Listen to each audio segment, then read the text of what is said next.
ஆண்டவராகிய இயேசு கிறிஸ்துவின் நாமத்தினாலே உங்கள் யாவரையும் இந்த காலை வேளையிலே வாழ்த்துகிறேன். ஏறத்தாழ 2 ஆண்டுகளுக்கு பின்பு மீண்டும் ஒருமுறை உங்களோடு கூட சேர்ந்து ஆண்டவரை ஆராதிக்கவும், கிதியோன் ஊழியங்களை குறித்து உங்களோடு கூட பகிர்ந்து கொள்ளவும், அதோடு கூட ஆண்டவருடைய வார்த்தையை உங்களோடு கூட பகிர்ந்து கொள்ளவும் ஆண்டவர் கொடுத்த இந்த நல்ல தருணத்திற்காக நான் ஆண்டவரை ஸ்தோத்திரிக்கிறேன். இந்த நல்ல வாய்ப்பினை கொடுத்த அருமையான போதகர் அவர்களுக்கும், திருச்சபையின் பொறுப்பாளர்களுக்கும், அருமையான விசுவாச குடும்பங்கள் உங்கள் ஒவ்வொருவருக்கும் கிதியோன் ஊழியங்களின் சார்பிலே என்னுடைய அன்பான வாழ்த்துகளையும் வணக்கத்தையும் உங்களுக்கு இந்த காலை வேளையிலே தெரிவித்துக் கொள்கிறேன். தேவன் தாமே தொடர்ந்து நம்மோடு கூட இடைபடுவாராக. இந்த கிதியோன் ஊழியங்களை குறித்து ஏற்கனவே உங்களுக்கு நாங்கள் அடிக்கடி சொல்லியிருக்கிறோம். வருஷத்துக்கு ஒரு முறை எங்கள் கிதியோன் சகோதரர்கள் உங்களோடு கூட வந்து இந்த ஊழியத்தின் காரியங்களை சொல்லிக் கொண்டிருக்கிறார்கள். நீங்களும் இந்த ஊழியத்தை தாங்கி வருகிறீர்கள், இந்த ஊழியங்களுக்காக ஜெபித்து வருகிறீர்கள். உங்களுக்கு நாங்கள் நன்றியை தெரிவித்துக் கொள்கிறோம். ஆனாலும் ஒரு சிலர் இதை அறியாமல் இருப்பீர்கள் என்று சொல்லி நினைத்து இந்த கிதியோன் ஊழியங்களை குறித்த ஒரு சுருக்கமான ஒரு அறிமுகத்தை உங்களுக்கு சொல்லிவிட்டு ஆண்டவருடைய வார்த்தைக்கு நேராக கடந்து செல்ல விரும்புகிறேன். இந்த கிதியோன் ஊழியங்கள் நீங்கள் அறிந்திருக்கிறபடி இது உலகம் முழுவதும் நடக்கிறதான ஒரு பெரிய ஊழியம். இது ஒரு இன்டர்நேஷனல் ஊழியம். இது உலகம் முழுவதிலும் ஏறத்தாழ 200 நாடுகளிலே இந்த கிதியோன் ஊழியம் உலகம் முழுவதிலும் செயல்பட்டு வருகிறது. அது மட்டுமல்ல, இது ஒரு மிக பழமையான ஊழியம். ஏறத்தாழ 120 ஆண்டுகளுக்கு முன்பதாகவே ஆரம்பிக்கப்பட்டு உலகம் முழுவதிலும் நடந்து கொண்டிருக்கிற ஒரு மிகப்பெரிய ஆசீர்வாதமான ஒரு ஊழியம். இந்த கிதியோன் ஊழியம் நம்முடைய இந்திய தேசத்திலே 1961 ஆண்டு ஆரம்பிக்கப்பட்டு கடந்த 60 ஆண்டுகளாக இந்திய தேசத்திலும் இந்த கிதியோன் ஊழியங்கள் ஆசீர்வாதமாக நடந்து வருகிறது. இந்த கிதியோன் ஊழியத்துல ஏறத்தாழ 986 கிளைகள் இந்தியா முழுவதிலும் செயல்பட்டு கொண்டிருக்கிறது. அதுல ஒரு கிளை இந்த மேட்டூர் பகுதியிலையும் செயல்பட்டு கொண்டிருக்கிறது. இந்த மேட்டூரோட இந்த கிதியோன் குடும்பத்திலே ஏறத்தாழ 60 குடும்பங்கள் அங்கங்களாக இருந்து இந்த மேட்டூர் பகுதியிலே இந்த கிதியோன் ஊழியங்களை செய்து வருகிறார்கள். இந்த அருமையான குளத்தூர் CSI சபையிலும் 5 குடும்பங்கள் எங்களுடைய இந்த கிதியோன் குடும்பத்தில் இருக்கிறாங்க. அதற்காக நான் ஆண்டவரை ஸ்தோத்திரிக்கிறேன். நீங்கள் அறிந்திருக்கிறபடி இந்த கிதியோன் ஊழியத்தினுடைய மிக பிரதானமான ஒரு பணி என்று சொன்னால் இந்த வேத புத்தகங்களை கொடுக்கிற ஒரு ஊழியத்தை தான் இந்த கிதியோன் ஊழியம் செய்து கொண்டிருக்கிறது. இந்த கிதியோன் இந்த நியூ டெஸ்டமெண்டை நாங்கள் எங்க கொடுக்கிறோம் அப்படின்னு சொல்லி பாத்தீங்கன்னா, பள்ளிகள், கல்லூரிகள், மருத்துவமனைகள், சிறைச்சாலைகள் ஆகிய இடங்களிலே இந்த புதிய ஏற்பாடை இலவசமாக நாங்க என்ன பண்றோம், ஜனங்களுக்கு கொடுக்கிறோம். இதை பெற்றுக் கொள்கிற ஜனங்களை கர்த்தர் என்ன பண்றாரு, கர்த்தர் எங்களுக்கு கொடுத்த ஒரு வாக்குத்தத்த வசனம் வாசிங்கள். ஏசாயா 55வது அதிகாரம் 11வது வசனம். ஏசாயா 55:11. அப்படியே என் வாயிலிருந்து புறப்படும் என் வசனமும் இருக்கும், அது வெறுமையாய் என்னிடத்திற்கு திரும்பாமல் அது நான் விரும்புகிறதை செய்து நான் அதை அனுப்பின காரியமாக முடிவாய்க்கும்.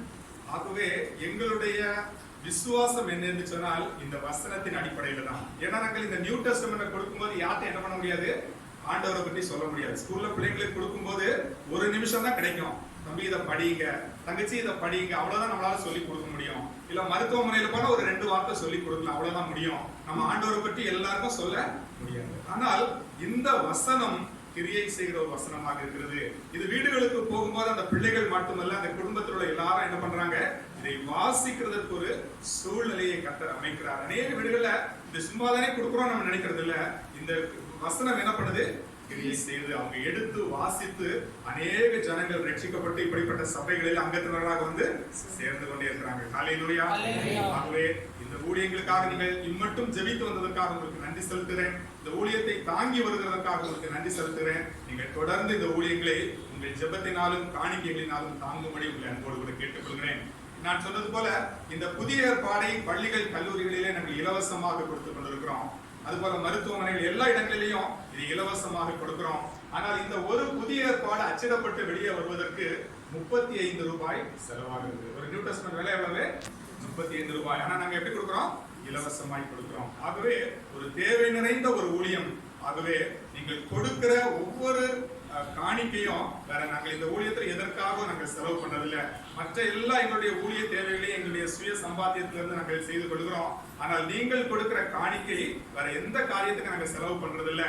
இந்த நியூ டெஸ்டமெண்ட் அச்சிடுவதற்கு மட்டும் நாங்கள் என்ன பண்றோம், பயன்படுறோம். ஒருவேளை நீங்க 100 ரூபாய் கொடுத்தீங்கன்னா அது ஒரு வாரத்துல 3 நியூ டெஸ்டமெண்டா மாறி இந்தியாவுல ஏதோ ஒரு பகுதியில் அது யாருக்காவது கொடுக்கப்படும்.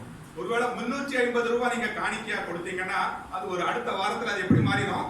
10 நியூ டெஸ்டமெண்டா மாறி இந்தியாவுல ஏதோ ஒரு பகுதியில அது விநியோகிக்கப்படும். ஒருவேளை 3500 ரூபாய் நீங்க கொடுத்தீங்கன்னா அது 100 புதிய ஏற்பாடாக மாறி இந்திய தேசத்திலே அது ஏதாவது ஒரு பகுதியில ஆண்டவரை அறியாத ஜனங்களுக்கு கொடுக்கப்படும்.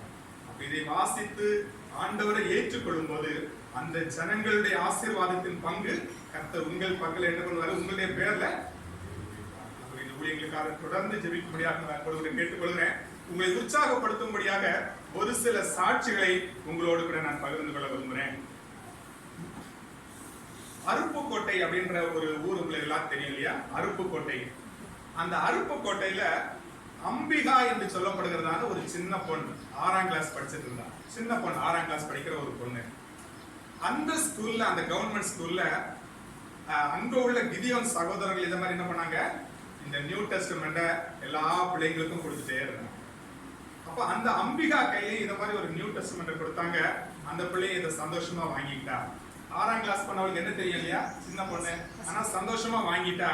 அவ வாங்கிட்டு என்ன செய்யணும்னு தெரியாம அப்படியே பார்த்துட்டு இருந்தா. அப்ப அவ படிச்ச ஸ்கூல்ல ஒரு கிறிஸ்டியன் டீச்சர் இருந்தாங்க. அப்ப அந்த டீச்சரை ஓடி போய், டீச்சர் எப்படி படிக்கிறதுன்னு எனக்கு சொல்லிக் கொடுங்கன்னு சொன்னோன்னே அந்த கிறிஸ்டியன் டீச்சர் என்ன பண்ணாங்க? இந்த பைபிள் எப்படி படிக்கணும் அப்படின்னு சொல்லிட்டு ஒரு சில காரியங்களை சொல்லி கொடுத்துட்டு, இதுல உள்ள ஒரு சில முக்கியமான வசனங்கள், இதுல சங்கீதம் நீதிமொழிகள்லாம் இருக்கும், அதுல உள்ள ஒரு சில முக்கியமான வசனங்கள் எல்லாம் குறிச்சு கொடுத்து இதெல்லாம் மனப்பாடம் பண்ணுமா, கர்த்தர் உனக்கு என்ன பண்ணுவாரு? நல்ல ஞானம் தருவார், உன்னை ஆசீர்வதிப்பார்னு சொல்லி அவளுக்கு சில காரியங்களை இன்னும் ஆண்டவர் பற்றி சொல்லி கொடுத்து இந்த பைபிளை வாசிக்க சொன்னாங்க. இந்த அம்பிகா வீட்டுல போய் நல்ல கருத்தோடு இந்த பைபிள் எல்லாம் படிச்சா, ஒரு சில வசனங்களை மனப்பாடம் பண்ணா, சந்தோஷமாக இருந்தா. ஆனா ஒரு சில வருஷங்கள் போக போக என்ன பண்ணிட்டா? இந்த அம்பிகா என்ன பண்ணிட்டா? இந்த பைபிளை மறந்துட்டா. இந்த பைபிள் எங்க போயிருச்சு? ஷெல்ஃப்ல ஒரு ஓரமா போயிருச்சு. அவளும் அவனுடைய உலக பிரகாரமான வாழ்க்கையில ஆரம்பிச்சிட்டா. 9ஆவது வகுப்பு வரும்போது இந்த அம்பிகாவுடைய படிப்புல ஒரு தொய்வு ஏற்பட்டுருச்சு. நிறைய மார்க் குறைய ஆரம்பிச்சிருச்சு. ஃபெயில் ஆக ஆரம்பிச்சா கிளாஸ் டெஸ்ட்லாம். அப்ப அந்த ஹெட் மாஸ்டர் கூப்பிட்டு அவங்க பேரண்ட்ஸ்ல சொன்னாங்க, அம்மா உங்க பொண்ணு என்ன பண்ண முடியாது, இந்த வருஷம் என்ன பண்ண முடியாது, 10th போக முடியாது, ஸ்கூல் ரிசல்ட் பாதிச்சிடும், அதனால 9thலயே நாங்க என்ன பண்ண போறோம், இன்னொரு வருஷம் அவளை போட போறோம்னு சொன்னாங்க. பெற்றோருக்கு ஒரே வருத்தம், அம்பிகாவுக்கு ஒரே துக்கம், எல்லாரும் துக்கப்பட்டு அழுறாங்க, என்ன செய்யணும்னு தெரியல. அப்படி இருக்கும்போது அந்த அம்பிகா வீட்டுக்கு வந்து அழுது கொண்டே யோசிக்கிறான், ஏன் என்னுடைய வாழ்க்கை இப்படி ஆயிடுச்சு அப்படின்னு சொல்லி யோசிக்கும் போது அந்த 3 வருஷத்துக்கு முன்பதாக அவளுக்கு கொடுக்கப்பட்ட இந்த நியூ டெஸ்டமென்ட் ஞாபகம் வந்துச்சு. இதுல அந்த டீச்சர் அவளுக்கு குறிச்சு கொடுத்த ஒரு சில வசனங்கள் ஞாபகம் வந்துச்சு. கர்த்தருக்கு பயப்படுதலே ஞானத்தின் ஆரம்பம். ஒருவன் ஞானத்தில் குறைவுள்ளவனாக இருந்தால் சம்பூர்ணமாய் கொடுக்கிற தேவனிடத்தில் கேட்கிறவன் நமக்கு கொடுக்கப்படும். இப்படிப்பட்ட ஒரு சில வசனங்கள் அவன் ஏற்கனவே படிச்சு வச்சிருந்தா. அதெல்லாம் அவளுக்கு ஞாபகத்துக்கு வந்துச்சு. ஓடி போய் ஷெல்ஃப்ல இருந்த நியூ டெஸ்டமென்ட் திருப்பியும் எடுத்தா. திருப்பியும் இந்த அம்பிகா கருத்தோடு வாசித்த ஆண்டவர்கிட்ட ஜெபம், ஆண்டவரே எனக்கு ஞானத்தை தாங்க, நான் நல்லா படிக்கணும், நல்ல மதிப்பெண்கள் எடுக்கணும் அப்படின்னு சொல்லிட்டு மனசார ஆண்டவர்கிட்ட என்ன பண்ணா, ஜெபிக்க ஆரம்பித்தார். கர்த்தர் அம்பிகாவுடைய ஜெபத்தை கேட்டார், அவருடைய படிப்பை ஆசீர்வதித்தார், நல்ல ஞானத்தை கொடுத்தார். ஃபெயில் ஆகி போயிட்டு இருந்த அம்பிகா இப்ப என்ன பண்ணிட்டா, நல்ல மதிப்பெண்களோடு பாஸ் பண்ணா. ஹெட் மாஸ்டர் என்ன பண்ணிட்டாரு, 10ஆம் கிளாஸ்க்கு ப்ரமோட் பண்ணிட்டாரு. 10th முடிச்சா, 11th முடிச்சா, 12thலயே நல்ல மதிப்பெண்களோடு வெற்றி பெற கர்த்தர் கிருபை செய்தார். அவருடைய வாழ்க்கையில நல்ல ஒரு மாற்றம் வந்துச்சு. இந்த வசனத்துல நல்லா அவன் என்ன பண்ணிட்டா, தேர்ந்து வளர்ந்து வர கர்த்தர் கிருபை செய்தார். அவள் ஆண்டவரை ஏற்றுக்கொள்வதற்கு இந்த வசனம் காரணமாக இருந்தது. அவளுக்குள்ள வந்த மாற்றத்தை பார்த்து அந்த பெற்றோர் அந்த இதே பைபிள் அவங்களும் படிச்சு என்ன பண்ணாங்க, அந்த அம்பிகாவின் குடும்பத்தார் முழுவதும் ஆண்டவரை ஏற்றுக்கொண்டாங்க. ஹல்லேலூயா. அந்த குடும்பம் முழுவதும் இயேசுவை ஏற்றுக்கொண்டு அவங்க அந்த அருப்புக்கோட்டையில இருக்கிற ஒரு திருச்சபையில இன்னைக்கு அங்கங்களாக மாறி இன்னைக்கு ஆண்டவர் ஆராதிச்சு வர்றாங்க. ஆனா இந்த அம்பிகா அதோட நின்றல. இப்ப அவர் காலேஜ்ல ஜாயின் பண்ணா. காலேஜ்ல ஜாயின் பண்ண பிறகு அவசியமா இருக்கல. இப்ப அந்த காலேஜ்ல அவர் படிக்கிற இடத்துல உள்ள அநேக வாலிப பிள்ளைங்களை, ஒரு 35 வாலிப பிள்ளைங்களை, மாணவர்களை ஒன்றாக சேர்த்து அவங்களுக்கு இந்த பைபிளை சொல்லி கொடுத்து ஒரு பிரேயர் செல் லீடராக, ஒரு ஜெபக்குழு தலைவியாக அந்த அருப்புக்கோட்டையில உள்ள காலேஜ்ல இன்னைக்கு வாழ்ந்து வந்திருக்கிறார். ஹல்லேலூயா. அப்போ ஒரு 6ஆம் கிளாஸ் படிக்கிற ஒரு சின்ன பொண்ணு, அவ கையில ஒரு நியூ டெஸ்டமென்ட் போச்சு. 3 வருஷத்துக்கு அப்புறம் அவளுடைய வாழ்க்கையில ஒரு மாற்றத்தை கொண்டு வந்துச்சு. அம்பிகா ரட்சிக்கப்பட்டா, அதோட நின்று விடல. அவருடைய குடும்பம் முழுவதும் ரட்சிக்கப்பட்டுச்சு. அதோட அந்த காரியம் நின்று விடல. இன்னைக்கு 35க்கும் அதிகமான வாலிப பிள்ளைகளுக்கு ஆண்டவரை பற்றி சொல்லி அவர்களை ஆண்டவருக்குள்ள நடத்துற ஒரு கிருபையை கொடுத்து இன்னைக்கு ஒரு ஜெபக்குழு தலைவியாக ஆண்டவர் என்ன பண்றாரு? பயன்படுத்துறாரு. ஹல்லேலூயா. இப்படியாக பள்ளிகள் கல்லூரிகளிலே கொடுக்கப்படுகிற இந்த புத்தகத்தின் மூலமாக கர்த்தர் அநேக சாட்சிகளை எழுப்பிக் கொண்டிருக்கிறார். அதுபோல இன்னொரு சாட்சியை உங்களுக்கு சொல்லும்படியாக விரும்புகிறேன். நமக்கு அருகாமையிலே இருக்கிற இந்த சேலத்துல நடந்த ஒரு உண்மை சம்பவம். 6 வருஷத்திற்கு முன்பதாக புவனா சுகதேவ் அப்படின்றதான ஒரு தம்பதியர்கள் சேலத்துல இருந்தாங்க. அவங்களுடைய மகன் கிஷோர், சின்ன தம்பி, ஒரு நாள் அவங்க ஒரு ஷாப்பிங் முடிச்சுட்டு ஒரு கடையில இருந்து ரோட கிராஸ் பண்ணும்போது அந்த தம்பி திடீர்னு ரோட்டுக்குள்ள ஓடிட்டான். வேகமாக வந்து ஒரு பைக் மோதினால அந்த தம்பிக்கு பயங்கரமான ஆக்சிடென்ட், ஒரு மேஜர் ஆக்சிடென்ட்ல உயிருக்கு போராடிட்டு இருக்கிறான். அப்படிப்பட்டதான அந்த சூழ்நிலையில அந்த பெற்றோர் அந்த தம்பியை தூக்கிட்டு சேலத்துல ஒரு ஹாஸ்பிட்டல்ல அட்மிட் பண்ணாங்க. அவங்க சொன்னாங்க, ரொம்ப கஷ்டம், காப்பாத்துறது கஷ்டம், நீங்க ஈரோடுக்கு கூட்டிட்டு போனாங்க. ஈரோடுல ட்ரஸ்ட் ஹாஸ்பிட்டல்னு ஒரு ஹாஸ்பிட்டல் அட்மிட் பண்ணி அங்க ட்ரீட் பண்ணாங்க. அங்கேயும் சரியான சுகம் கிடைக்கல. அவங்க திருப்பி KMCHல கொண்டு போய் அட்மிட் பண்ணாங்க. அங்கேயும் ஒரு சில அந்த ஃப்ராக்சருக்கெல்லாம் ட்ரீட்மெண்ட் எல்லாம் பண்ணிட்டு ஹாஸ்பிட்டல்ல இருந்தாங்க. ஆனா நிலைமையில ஒரு முன்னேற்றம் இல்லை. அதற்குள்ளாக இந்த தம்பி கோமா ஸ்டேஜுக்கு போயிட்டான். அப்ப அப்படிப்பட்ட ஒரு சூழ்நிலையில டாக்டர் சொன்னாங்க, நிறைய பணம் செலவாகும் ஐயா, நீங்க பணம் கட்டினீங்கன்னா நாங்க என்ன பண்றோம், முயற்சி எடுத்து பார்க்கிறோம் அப்படின்னு சொன்னாங்க. இவங்க ஒரு சாதாரண குடும்பம், இவங்களால என்ன பண்ண முடியல, அவ்வளவு பெரிய பணம் செலவழிக்கிறதுக்கு சூழ்நிலை இல்ல. என்ன செய்யறதுன்னு தெரியல. அந்த தம்பியை திருப்பி அந்த KMCHல இருந்து அந்த கோமா ஸ்டேஜ்ல டிஸ்சார்ஜ் பண்ணி சேலத்துல உள்ள GHல அட்மிட் பண்ணி ட்ரீட்மெண்ட் பண்ணிட்டு இருந்தாங்க. இந்த மாதிரி ஒரு சூழ்நிலையில இந்த சேலம் பகுதியில் உள்ள இந்த கிதியோன் ஊழியத்தில் உள்ள சகோதரிகள் அவங்க குரூப்பா போய் ஒரு நாள் அந்த சேலம் GHல இந்த நியூ டெஸ்டமென்ட் என்ன பண்ணாங்க, ஒவ்வொரு பேஷண்ட்டுக்கும் கொடுத்துட்டே இருந்தாங்க. எல்லாருக்கும் கொடுக்கும்போது இந்த கிஷோருடைய பெற்றோர் கரத்துல இந்த நியூ டெஸ்டமென்ட் கொடுத்து அவங்க தைரியப்படுத்துறாங்க. அம்மா தைரியமா இருங்க, ஐயா தைரியமா இருங்க, இந்த இயேசு என்ன பண்ணுவார், உங்க மகனுக்கு என்ன பண்ணுவாரு, அற்புதத்தை செய்வார், நம்பிக்கையோடு இந்த புஸ்தகத்தை வாசித்து ஏசப்பாட்ட ஜெபம் பண்ணுங்கன்னு சொல்லிட்டு அவங்களும் ஜெபம் பண்ணிட்டு என்ன பண்ணிட்டாங்க, போயிட்டாங்க. அந்த கிஷோருடைய பெற்றோருக்கு ஆண்டவர் அறியாதவங்க இந்த புஸ்தகத்தை வச்சு என்ன பண்ணன்னு தெரியல. ஆனால் அந்த இரவு முழுவதும் அவங்களுக்கு தெரிஞ்ச அளவுக்கு இந்த புஸ்தகத்தை எடுத்து பண்ணாங்க.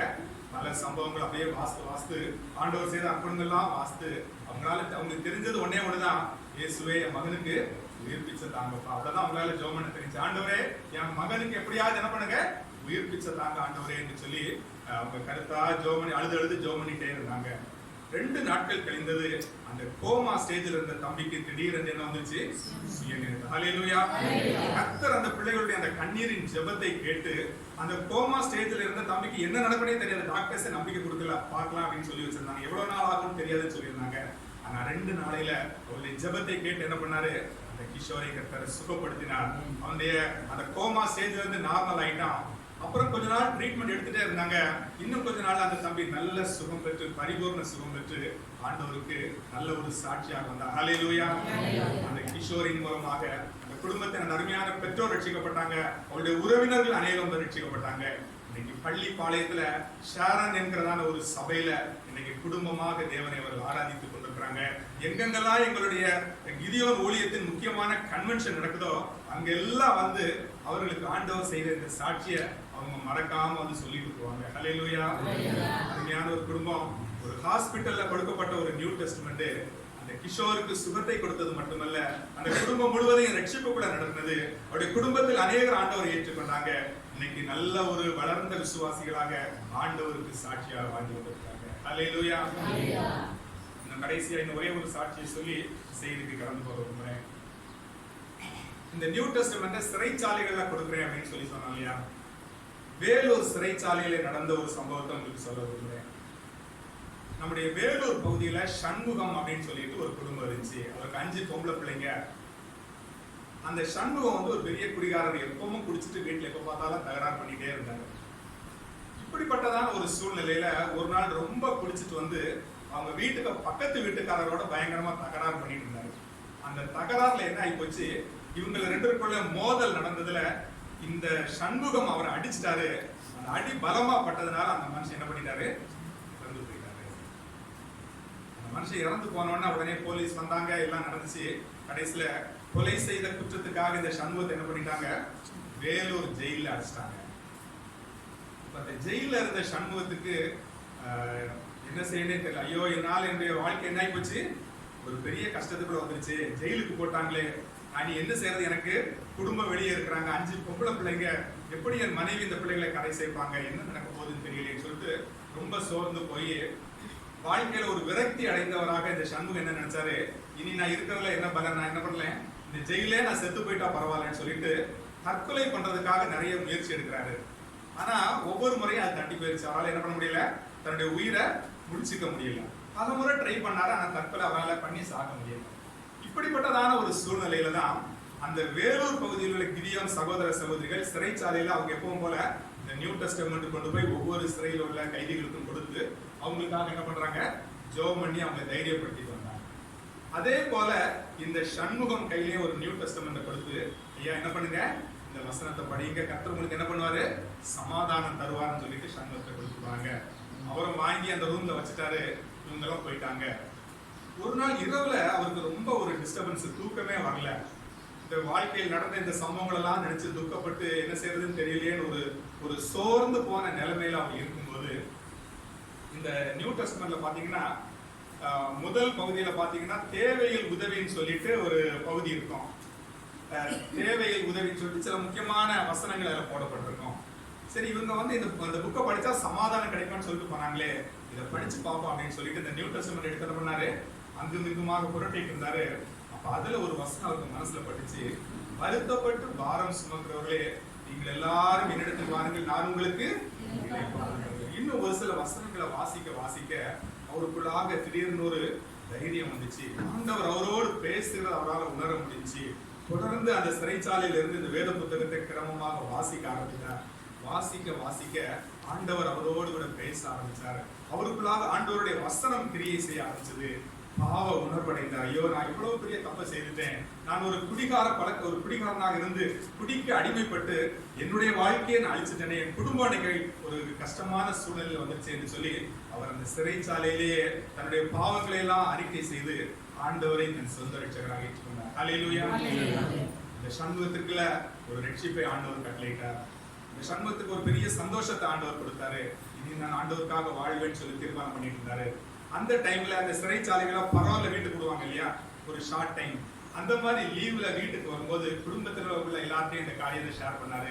கடவுள் எனக்கு வாழ்க்கையில் இப்படி ஒரு காரியத்தை செய்தார், இந்த புஸ்தகத்தை படிச்சேன், எனக்கு சமாதானத்தை பெற்றுக்கொண்டேன்னு சொன்னா அவங்களுக்கு சந்தோஷம். அவங்களும் இந்த நியூ டெஸ்டமெண்ட்டை வாசித்தாங்க, அவங்களும் இயேசுவை ரட்சகராக ஏற்றுக்கொண்டாங்க.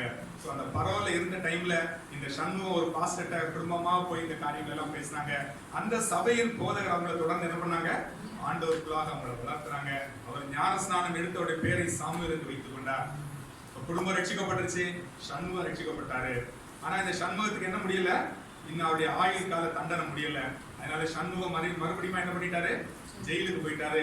ஆனா அந்த குடும்பத்தில் உள்ள அவருடைய மனைவியும் பிள்ளைகளும் ஆண்டவரை சொந்த ரட்சகராக ஏற்றுக்கொண்டு அவங்க இந்த திருச்சபைக்கு போய் ஆண்டவரை பற்றி இன்னும் அறிந்து ஆண்டவருக்குள்ளாக வளர ஆரம்பிச்சாங்க. அவருடைய விசுவாசம் வளர்ந்தது. கர்த்தர் அவருடைய ஆசீர்வதித்தார். அந்த அம்மாவுக்கு ஒரு நல்ல வேலை கிடைச்சு, பிள்ளைகளுக்கு நல்ல வேலை கிடைச்சு அவங்களுடைய லைஃபை கொஞ்சம் கொஞ்சமா ஆண்டவர் என்ன பண்ணாரு, கட்ட ஆரம்பிச்சாரு. ஆனா இந்த ஜெயிலுக்கு போன இந்த சண்முகம் அவரும் சும்மா இருந்ததில்ல, அவர் ரட்சிப்பு அதோட நின்று விடல. அவர் ஜெயில போய் இப்ப என்ன பண்ண ஆரம்பிச்சாரு, எனக்கு இன்னும் ஒரு சில வருஷங்கள் நான் ஜெயில இருக்கணும், நான் விடுதலை ஆகிறதுக்கு முன்பதாக இங்கு வர்ற எல்லாருக்கும் நான் என்ன பண்ண இயேசுவை பற்றி சொல்வேன்னு சொல்லிட்டு அந்த சிறைச்சாலையில இருக்கிற எல்லா ஜனங்களுக்கு என்ன பண்ணாரு, சிறை கைதிகளுக்கு இயேசுவின் அன்பை சொல்லி தான் பெற்ற சந்தோஷத்தை அவங்களோட சொல்லி அநேகரை ஆண்டவருக்குள்ளாக வழிநடத்தினாரு. அந்த சிறைச்சாலையில ஒரு சின்ன ஜெபக்குழுவா கூடி ஜெபம் பண்ற ஒரு சிறைச்சாலையில ஒரு ஜெபக்குழு தலைவனாக இந்த சண்முகம். அல்லேலூயா. சிறைச்சாலையில சண்முகத்தை கையில் ஒரு நியூ டெஸ்டமெண்ட் கிடைச்சு அவர் ரட்சிக்கப்பட்டார். குடும்பம் ரட்சிக்கப்பட்டு குடும்பம் ஆசீர்வதிக்கப்பட்டுச்சு. அந்த சண்முகமும் அந்த சக சிறை கைதிகளுக்கு ஒரு சாட்சியாக இருந்து அநேகர் என்ன பண்ணார், ஆண்டவருக்குள்ளாக அல்லேலூயா. இப்படியாக இந்த பள்ளிகள், கல்லூரிகள், மருத்துவமனைகள், சிறைச்சாலைகள் இந்த இடங்கள் எல்லாம் இந்த நியூ டெஸ்டமெண்ட்டை கொடுத்துட்டே இருக்கிறோம். நாங்க விதைச்சிட்டு போறோம், நீங்க எல்லாம் ஜெபம் பண்றீங்க, கர்த்தர் என்ன பண்றாரு, விளைச்சலை தருகிறார். அல்லேலூயா. ஆகவே இந்த கிதியோன் ஊழியங்கள் ஒரு தனி திருச்சபை அல்ல, அல்லது ஒரு தனியான ஒரு ஆர்கனைசேஷன். ஆனா இது சபையினுடைய ஒரு நீட்டப்பட்ட கரமாக இருந்து செயல்படுகிறது. ஏன்னா இந்த ஊழியத்தின் மூலமாக ரட்சிக்கப்படுறவங்க எங்க தான் வர்றாங்க, இதே போல பல்வேறு திருச்சபைகள்ல வந்து ஆண்டவருக்குள்ளாக வருகிறார்கள். ஆகவே இந்த கிதியோன் ஊழியங்களுக்காக நீங்கள் ஜெபித்து வருகிறீர்கள், நன்றி. தொடர்ந்து நீங்கள் இந்த கிதியோன் ஊழியங்களுக்காக நீங்கள் ஜெபிக்கும்படி அன்போடு கூட கேட்டுக்கொள்கிறேன். இந்த ஊழியங்களுக்காக உங்களால் இயன்ற அளவுக்கு உற்சாகமாய் கொடுத்து நீங்கள் தாங்கும்படி அன்போடு கூட கேட்டுக்கொள்கிறேன். தேவன் நம்மை தொடர்ந்து ஆசீர்வதிக்கிறாங்க. இப்பொழுது நம்ம ஆண்டவருடைய செய்திக்கு நேராக நம்ம கடந்து செல்லலாம். ஒரு நிமிடம் தலைகளை தாழ்த்தி ஆண்டவர் நம்மோடு கூட பேசும்படியா.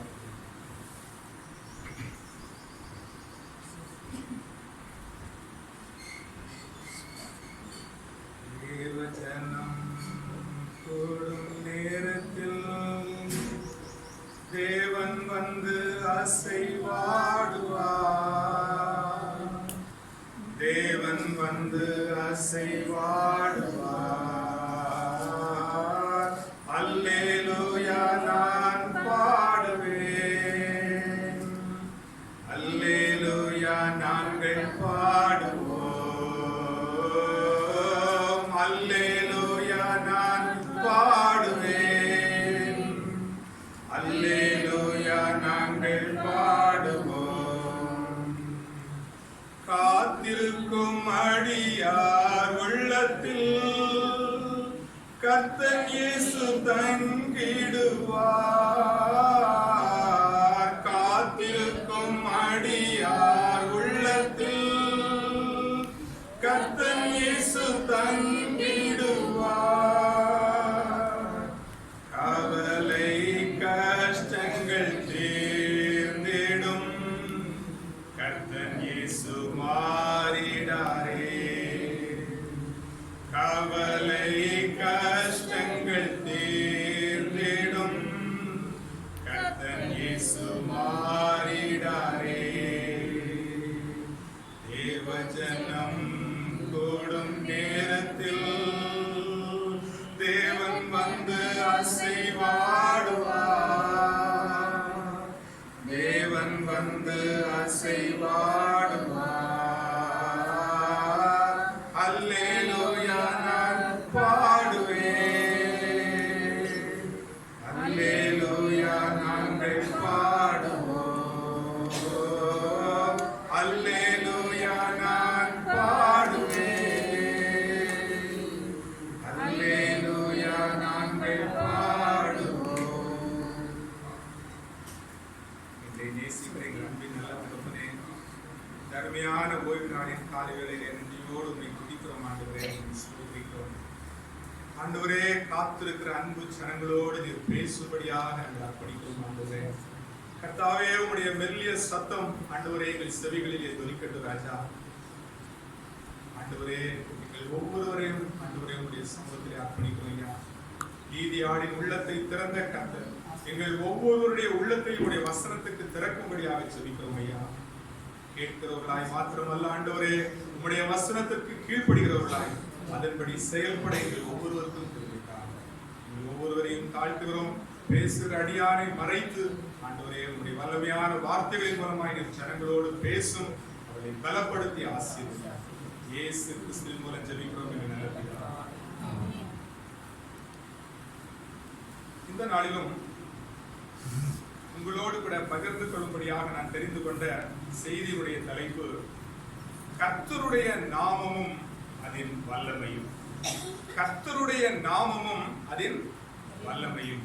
Power in the name of God. ஆண்டவருடைய நாமத்துல என்ன இருக்கிறது? வல்லமை இருக்கிறது. அந்த வல்லமையை குறித்து நம்ம இந்த நாள் என்ன பண்ண போறோம்? தியானிக்க போறோம். அதற்கு ஆதாரமாக வேதத்திலிருந்து ஒரு வசனத்தை வாசிப்போம். சங்கீதம் 29:2 யாராவது வாசிங்க.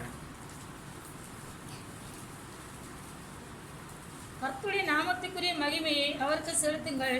பரிசுத்த அலங்காரத்துடனே கர்த்தரை தொழுது கொள்ளுங்கள். கர்த்தருடைய நாமத்திற்கு உரிய மகிமையை அவருக்கு அல்லேலூயா. ஆண்டவருடைய வசனம் நமக்கு என்ன சொல்லுது? கர்த்தருடைய நாமத்திற்கு என்ன இருக்கிறது? ஒரு மகிமை இருக்கிறது. அந்த மகிமையை நம்ம என்ன பண்ணணுமா?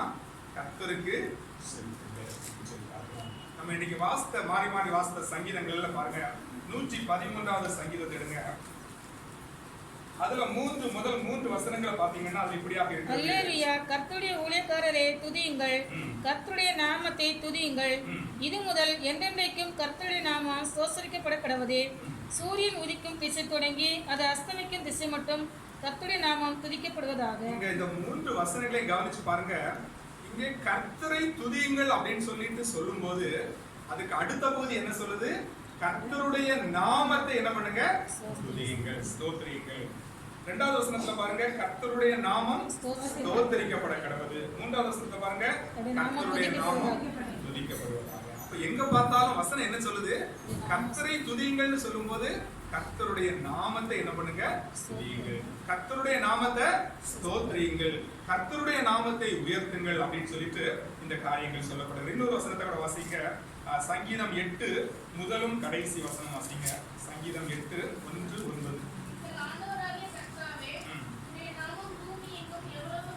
எங்கள் ஆண்டவராகிய கர்த்தாவே, உம்முடைய நாமம் பூமி எங்கும் எவ்வளவு மேன்மை உள்ளதா இருக்கிறது. ஆண்டவருடைய நாமம் எப்படி இருக்கிறது? பூமி எங்கும் எவ்வளவு மேன்மை உள்ளதாக இருக்கிறது. ஆண்டவருடைய நாமம் எப்படிப்பட்டதாக இருக்கிறது? மேன்மை உள்ளதாக இருக்கிறது சொல்லி பார்க்கலாம். அதே சங்கீதத்துல கடைசி வசனம் அதை தான் சொல்லுது. ஆண்டவராகிய கர்த்தாவே, உம்முடைய நாமம் பூமி எங்கும் எவ்வளவு மேன்மை உள்ளதாக இருக்கிறது அப்படின்னு சொல்லி பார்க்கிறோம். சங்கீதம் 145:1-2 வாசிங்க. இங்க சங்கீதக்காரனாகிய தாவீது அவருடைய அனுபவத்தை இப்படியாக எழுதுகிறார். வாசிங்க. ராஜாவாகிய என் தேவனே, உம்மை உயர்த்தி உம்முடைய நாமத்தை எப்பொழுதும் என்றென்றைக்கும் ஸ்தோத்திரிப்பேன். ராஜாவாகிய என் தேவனே, உம்மை நான் என்ன பண்ணுவேன்? உயர்த்துவேன். உம்முடைய நாமத்தை எப்பொழுதும் என்றென்றைக்கும் ஸ்தோத்திரிப்பேன். ஒரு ராஜா சொல்ற காரியம் என்ன சொல்றாரு? என் ஆண்டவராகிய கர்த்தாவே, என் தேவனே, நான் என்ன பண்ணுவேன்? உம்முடைய நாமத்தை நான் என்ன பண்ணுவேன்? எப்பொழுதும் என்றென்றைக்கும் ஸ்தோத்திரிப்பேன் சொல்றாரு. அடுத்த வசனத்தை வாசிங்க. நாடோறும் உம்மை ஸ்தோத்திரிப்பேன், எப்பொழுதும் என்றென்றைக்கும் உம்முடைய நாமத்தை துதிப்பேன். நாள்தோறும் உம்மை ஸ்தோத்திரித்து எப்பொழுதும் என்றென்றைக்கும் உம்முடைய நாமத்தை துதிப்பேன். தேவனுடைய பிள்ளைகளே, அப்போ வேதத்தில் உள்ள நிறைய வசனங்களை நீங்க வாசித்து பாத்தீங்கன்னா, எங்கெங்கெல்லாம் ஆண்டவரை துதிக்கணும் அப்படின்னு சொல்லி நம்ம வாசிக்கிறோமோ அங்கெல்லாம் என்ன சொல்லப்பட்டிருக்கிறது? கர்த்தருடைய நாமத்தை நீங்க என்ன பண்ணணும்? துதித்து மகிமைப்படுத்துங்கள் அப்படின்னு சொல்றத பாக்குறோம். இன்னொரு வசனத்தை கூட வாசிங்க. சங்கீதம் 91:3 வாசிங்க. 99:3.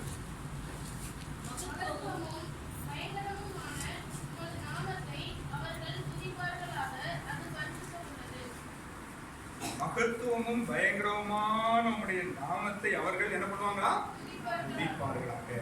அப்ப நம்ம இதுல கற்றுக்கொள்கிற ஒரு காரியம் என்னன்னு சொல்லி பாத்தீங்கன்னா, கர்த்தருடைய நாமம் மகிமையான நாமம், மேன்மையான நாமம். அதுல என்ன இருக்கிறது? வல்லமை இருக்கிறது. நம்ம என்ன பண்ணணும்? அதை அறிந்து கொள்ளணும், அதை நம்முடைய வாழ்க்கையில என்ன பண்ணணும்? உயர்த்தணும் அப்படின்னு சொல்றாங்க. கர்த்தருடைய ஜெபத்தை நம்ம எல்லாருக்கும் தெரியும் இல்லையா? பரமண்டலங்களில் இருக்கிற எங்கள் பிதாவேன்னு சொல்லி அந்த ஜெபத்தை சொல்றோம். அந்த ஜெபத்துல பாத்தீங்கன்னா ஒரு சின்ன ஒரு மாடல் ஜெபமா ஆண்டவர் நமக்கு கொடுத்திருக்கிறாரு. அதனுடைய முதல் பகுதியை என்ன தெரியுமா சொல்லுது? பரமண்டலங்களில் இருக்கிற எங்கள் பிதாவே, உம்முடைய நாமம் ஆங்கிலத்தில் இப்படியாக இருக்கிறது, hallowed be thy name. ஆண்டவரே, உங்க நாமம் மகிமைப்படுவதாக, ஆண்டவரே உங்க நாமம் உயர்த்தப்படுவதாக. அப்ப அந்த பரமண்டல ஜெபம் நமக்கு ஒரு மாடல் பிரேயர் இல்லையா? அப்ப நம்ம ஜெபங்கள்ல எல்லாம் என்ன இருக்கணும்? கர்த்தரை உயர்த்துகிற ஒரு காரியம் முதலிடமாக இருக்கணும் அப்படின்றத பார்க்கணும். நம்ம ஒவ்வொரு ஜெபங்களை முடிக்கும் போது கடைசி என்ன சொல்லி முடிப்போம்? என் ஆத்துமாவே கர்த்தரை ஸ்தோத்திரி, என் முழு உள்ளமே அவருடைய பரிசுத்த நாமத்தை ஸ்தோத்திரி. அப்ப நம்ம ஒவ்வொரு ஜெபங்களையும் நம்ம வீட்டு ஜெபமா இருக்கட்டும், ஆராதனையா இருக்கட்டும், முடிக்கும் போது இதை சொல்லி முடிக்கணும். அதுல என்ன சொல்லப்பட்டிருக்கிறது? அவருடைய பரிசுத்த நாமத்தை நம்ம என்ன பண்ணணும்? துதிக்கணும்ன்ற காரியம். வேதத்தில் உள்ள எல்லா வசனங்களையும் நீங்க அடிக்கடி வாசித்து பார்த்தீங்கன்னா, கர்த்தருடைய நாமம் துதிக்கப்படணும், கர்த்தருடைய நாமம் உயர்த்தப்படணும் அப்படின்ற ஒரு காரியத்தை ஆண்டவர் நம்மோடு கூட ஞாபகப்படுத்துகிறத நம்ம பார்க்கிறோம். பழைய பாட்டின் நாட்கள்ல தேவனுடைய மனிதர்கள் எல்லாம் என்ன பண்ணாங்களா? பலிபீடங்களை கட்டி என்ன பண்ணாங்க? கடவுளை தொழுது கொண்டார்கள் என்று சொல்லி வாசிக்கிறோம். பைபிள்ல நிறைய வசனங்கள் இருக்கு. ஆபிரகாம் கர்த்தருக்கு பலிபீடத்தை கட்டி கர்த்தரை தொழுது கொண்டார். இந்த வசனங்களை நீங்க வாசித்து பாத்தீங்கன்னா, எங்கெங்கெல்லாம் தேவனுடைய மனிதர்கள் பலிபீடங்களை கட்டி ஆண்டவரை தொழுது கொண்டாங்களோ அங்கெல்லாம் என்ன பண்ணாங்களா? கர்த்தருடைய நாமத்தை தொழுது கொண்டார்கள் அப்படின்னு சொல்லி சொல்லப்படுது. ஒரு சில வசனங்களை வாசிங்க. ஆதியாகமம் 4:26 வாசிங்க. ஆதியாகமம் 4:26. தேசத்துக்கும் ஒரு குமாரன் பிறந்தான், அவனுக்கு ஏனோஸ் என்று பெயரிட்டான். அப்பொழுது மனுஷர் கர்த்தருடைய நாமத்தை தொழுது கொள்ள ஆரம்பித்தார்கள். இதான் முதல்ல தொழுது கொள்ளுதலை பற்றி வருகிற ஒரு வசனம் பைபிள்ல. மனுஷர் முதலாக கர்த்தரை தொழுது கொள்ளுகிற ஒரு காரியத்தை குறித்து எழுதப்படுறாங்க. என்ன சொல்லியிருக்கிறது? அப்பொழுது மனுஷர் கர்த்தருடைய நாமத்தை என்ன பண்ணாங்களா? தொழுது கொள்ள ஆரம்பித்தார்கள். அதே போல வாசிங்க ஆபிரகாமின் நாட்கள்ல பாருங்க, ஆதியாகமம் 12:8 வாசிங்க. பின்பு அவன் அவ்விடம் விட்டு பெயர்ந்து பெத்தேலுக்கு கிழக்கே இருக்கும் மலைக்கு போய் பெத்தேல் தனக்கு மேற்காகவும் ஆயி கிழக்காகவும் இருக்க கூடாரம் போட்டு அங்கே கர்த்தருக்கு ஒரு பலிபீடத்தை கட்டி கர்த்தருடைய நாமத்தை இங்கே ஆபிரகாம் என்ன பண்றாரு? கர்த்தருக்கு ஒரு பலிபீடத்தை கட்டி என்ன பண்ணாரா? கர்த்தருடைய நாமத்தை என்ன பண்றாரு? தொழுது கொண்டார். அதே அடுத்த அதிகாரம் பாருங்க, 13:4 வாசிங்க. தான் முதல் ஒரு பலிபீடத்தை உண்டாக்கினதுமான ஸ்தலம் மட்டும் போனான். அங்கே ஆபிராம் கர்த்தருடைய நாமத்தை தொழுது இங்கே ஆபிரகாம் என்ன பண்ணாரா? கர்த்தருடைய நாமத்தை. இதே மாதிரி தொடர்ந்து ஒரு வசனங்களை வாசிங்க, 26-25 வாசிங்க. அங்கே ஈசாக்கை குறித்து சொல்லப்பட்டிருக்கிறது. ஆதியாகமம் 26-25. அங்கே அவன் ஒரு பலிபீடத்தை கட்டி கர்த்தருடைய நாமத்தை தொழுது கொண்டு அங்கே தன் கூடாரத்தை போட்டான். இங்கே ஈசாக்கினுடைய நாட்கள், ஆபிரகாமின் நாட்களே நம்ம பார்க்கிறோம். ஈசாக்கு என்ன பண்றாரு? அவரும் என்ன பண்ணாரு? கர்த்தருக்கு ஒரு பலிபீடத்தை கட்டி கர்த்தருடைய நாமத்தை என்ன பண்ணாரு? தொழுது கொண்டார். அப்ப தேவனுடைய மனிதர்கள் எல்லாரும் ஆண்டவரை தொழுது கொண்டார்கள் அப்படின்னு சொன்னா அவங்க என்ன செய்தாங்க? கர்த்தருடைய நாமத்தை உயர்த்தினாங்க. கர்த்தருடைய நாமத்தை அவங்க அறிந்து அதை உயர்த்தி ஆண்டவர் என்ன பண்ணாங்க? தொழுது கொண்டார்கள்.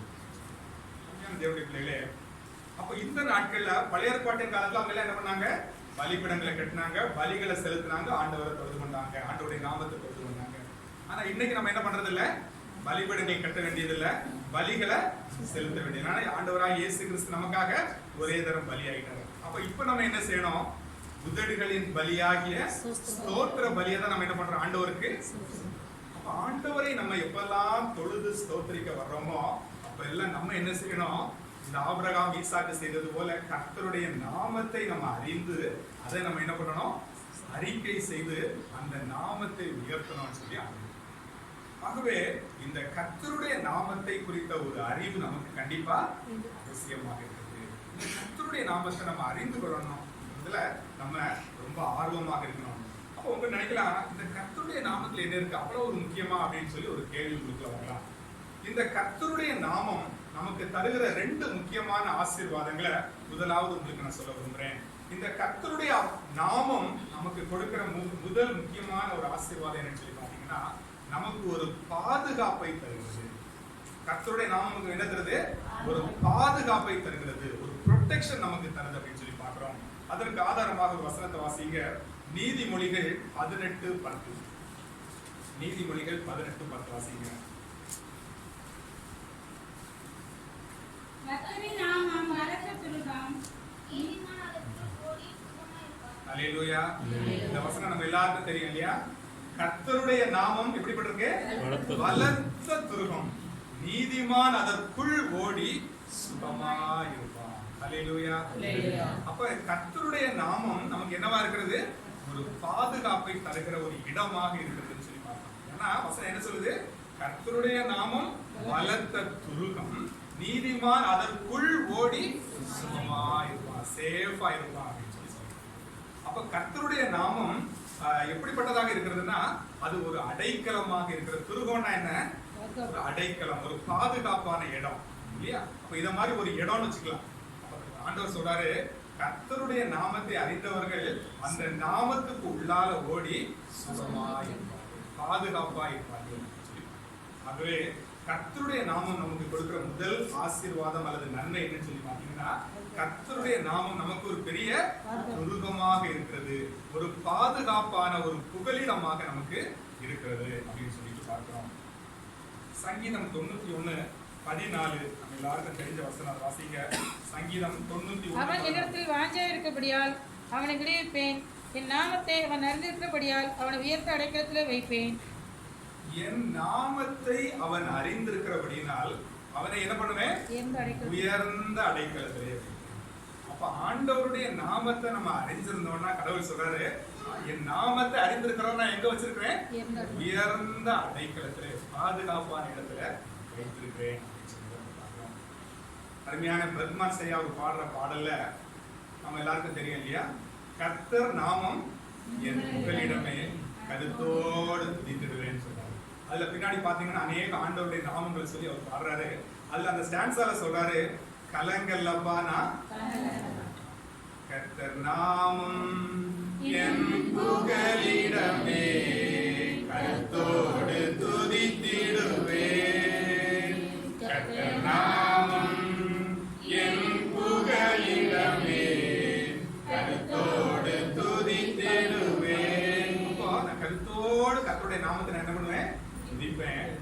இந்த நாமத்தை நான் அறிஞ்சிருக்கிறேன் ஆண்டவரே. கலங்கல்லப்பா, கலங்கல்ல, எனக்கு எந்த ஒரு கலக்கமும் இல்லை. ஏன்னா உங்க நாமத்தை நான் அறிஞ்சிருக்கிறேன். அது எனக்கு பாதுகாப்பா இருக்கிறது. எனக்கு என்ன இல்லை? கலக்கம் இல்லை, எனக்கு துக்கம் இல்லை, எனக்கு என்ன இல்லை? எந்த ஒரு பயமும் இல்லைன்னு சொல்லி அந்த பாடல் நமக்கு கற்றுக் கொடுக்கிற ஒரு காரியத்தை பார்க்கலாம். இன்னும் ஒரே வசனத்தை வாசிங்க. சங்கீதம் 20:1 வாசிங்க. 20:1. அதனுடைய பின்பகுதி இப்படியாக இருக்கிறது. ஆபத்து நாளிலே கர்த்தர் ஜெபத்தை கேட்பாராக. யாக்கோபின் தேவனுடைய நாமம் உயர்ந்த அடைக்கலம் ஆவதாக. யாக்கோபின் தேவனுடைய நாமம் நமக்கு உயர்ந்த அடைக்கலமாக இருக்கிறது. அல்லேலூயா. கர்த்தருடைய நாமம் நமக்கு எப்படி இருக்கிறது? உயர்ந்த அடைக்கலம், ஒரு பாதுகாப்பான இடமாக இருக்கிறது. இப்ப நம்ம கர்த்தருடைய நாமத்தை அறிந்து கொள்ள வேண்டாமா? கண்டிப்பா. கர்த்தருடைய நாமத்தை நம்ம சரியா அறிந்து கொள்ளும் போது அது நமக்கு முதல்ல பாதுகாப்பாக ஒரு புகலிடமாக இருக்கிறது அப்படின்றத பார்க்கணும். இரண்டாவதாக இந்த கர்த்தருடைய நாமம் நமக்கு தருகிற ஒரு முக்கியமான ஆசீர்வாதம் என்னன்னு சொல்லி பார்த்தீங்கன்னா, வெற்றியின் ஆயுதமாக இருக்கு. முதல்ல ஒரு பாதுகாப்பான இடம், இரண்டாவது நமக்கு நம்முடைய வாழ்க்கையில வெற்றி தருகிற ஒரு ஆயுதமாக இந்த வசனம் இருக்கிறது. ஆண்டவருடைய நாமம் நமக்கு இருக்கிறதுன்னு சொல்லி பார்க்கிறோம். அதற்கு ஆதாரமாக பைபிள் இந்த 2 சம்பவங்களை ஞாபகப்படுத்த விரும்புகிறேன். 1 சாமுவேல் 17வது அதிகாரத்தை திருப்பி கொள்வோம். 1 சாமுவேல் 17. இந்த சம்பவம் நம்ம எல்லாருக்கும் தெரியும். 1 சாமுவேல் 17வது அதிகாரத்தில் உள்ள சம்பவம். தாவீது கோலியாத் அந்த சண்டை நடக்கிற அந்த சம்பவம் நம்ம எல்லாருக்கும் தெரியும் இல்லையா? அப்போ அந்த யுத்தத்துல 2 குரூப் நிக்கிறாங்க இல்லையா? ஒரு பக்கம் யார் நிக்கிறா? பெலிஸ்தியரின் சேனை ஒரு பக்கம் நிக்கிறது. அவங்களுக்கு யார் தலைவனா நிக்கிறது? கோலியாத் நிக்கிறான். இன்னொரு பக்கம் ஆண்டவருடைய பிள்ளைகள் இஸ்ரவேலின் சேனை இங்க நிக்கிறது. அப்ப அந்த கோலியாத் சொல்றான், இன்னைக்கு நம்ம எல்லாரும் யுத்தம் பண்ண வேண்டாம், ஒத்தைக்கு சண்டை போடலாம். எங்க சைடுல பெலிஸ்தியரின் சைடுல யார் வரேன்? கோலியாத்தை ஆகிய நான் யுத்தத்துக்கு ரெடியா நிக்கிறேன். உங்க சைடுல இருந்து ஒருத்தர் என்னை எதிர்த்து வர முடியுமா? 2 பேரும் சண்டை போட்டு யார் ஜெயிக்கிறாங்களோ அவங்க டீம் தான் ஜெயித்ததா வச்சுக்கலாம்னு சொல்லிட்டு ஒரு சவாலா சொல்றாங்க. இஸ்ரவேலின் படையில நிறைய யுத்த புருஷர்கள் இருக்காங்க. யாராவது போனாங்களா? எல்லாரும் கோலியாத்தை பார்த்து பயந்து நிக்கிறாங்க. ஐயோ, எப்படி இந்த பெரிய ராட்சசனை எதிர்க்கிறதுன்னு எல்லாரும். ராஜாவுக்கே போறதுக்கு என்ன இல்ல, எல்லாரும் திகைத்து போய் அந்த கோலியாத்தை பார்த்து பயந்துட்டு நிற்கும் போது ஒரு சின்ன தம்பி ஓடி வர்றான். அவன் தான் யாரு? தாவீது. தாவீது வந்து சொல்றான், நான் போகிறேன், என்னை அனுப்புங்க அப்படின்னு சொல்லி சொல்றான். அப்போ இந்த தாவீது சின்ன பையனா இருக்கிறான். ஆனா அவனுக்குள்ள என்ன இருக்குது? தைரியம் இருக்குது. அந்த தைரியத்தை தான் நம்ம பார்க்க போறோம். என்ன ஒரு தைரியத்தை அந்த யுத்தத்துக்கு போறான்றத வாசிங்க. அதற்கு தாவீது பெலிஸ்தரை நோக்கி 45வது வசனம் எல்லாம் பெலிஸ்தரை நோக்கி, நீ பட்டயத்தோடும் ஈட்டியோடும் கேடகத்தோடும் என்னிடத்தில் வருகிறாய். நானோ நீ நிந்தித்த இஸ்ரவேலுடைய ராணுவங்களின் தேவனாகிய சேனைகளுடைய கர்த்தரின் நாமத்தினாலே உன்னிடத்தில் வருகிறேன். அல்லேலூயா. ஒரு அருமையான வசனம் பாருங்க. தாவீது சொல்றாரு, நீ வந்து எதை நம்பி வந்திருக்கிற? உனக்கு இருக்கிற பட்டயத்தையும் ஈட்டியையும் பட்டயத்தையும் உன்னுடைய மாம்ச பலத்தை நம்பி நீ நிற்கிற. ஆனால் நானும் கர்த்தரை நம்பி வர்றேன். சொல்லல, கர்த்தரன் மட்டும் சொல்லல, கர்த்தருடைய நாமத்தினாலே உனக்கு எதிராக இஸ்ரவேலின் ராணுவங்களின் தேவனாகிய சேனைகளுடைய கர்த்தருடைய நாமத்துல உனக்கு எதிராக வர்றேன். உன் தலையை நான் என்ன பண்ணுவேன்? கண்டிப்பா எடுத்துருவேன். ஒரு சவால்.